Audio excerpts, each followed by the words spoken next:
कोयत्याने वैरागमध्ये दहशत माजवणाऱ्या आरोपीची पोलिसांनी काढली रस्त्यावरून धिंड.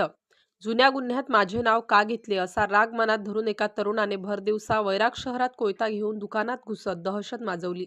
पण पोलिसांनीही विलंब न लावता केवळ एका तासात आरोपीला पकडून शहरभर त्यांची दिंड काढली. या घटनेने शहरात खळबळ माजली असली तरी पोलिसांच्या तात्काळ कारवाईमुळे नागरिकांना दिलासा मिळाला आहे.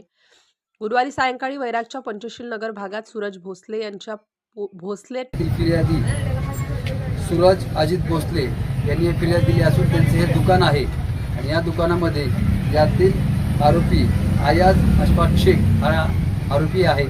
या आरोपीवरती यापूर्वी 307चा सुद्धा गुन्हा दाखल आहे आणि सदर गुन्ह्यामध्ये त्या आरोपीचं नाव का घेतलं म्हणून त्या आरोपीने आज या ठिकाणी येऊन कोयता घेऊन या दुकानामध्ये तोडफोड करून धमकी देऊन फिर्यादीला तुला बघतोच वगैरे अशा प्रकारे दहशत माजवण्याचा प्रयत्न केलेला आहे.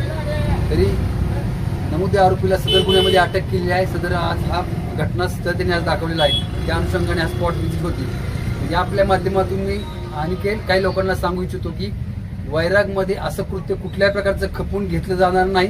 अशी कुठल्याही प्रकारची कुणी दहशत माजवण्याचं काम जर करत असेल तर तात्काळ गुन्हा दाखल करून कडक कायदेशीर कारवाई करण्यात येणार आहे.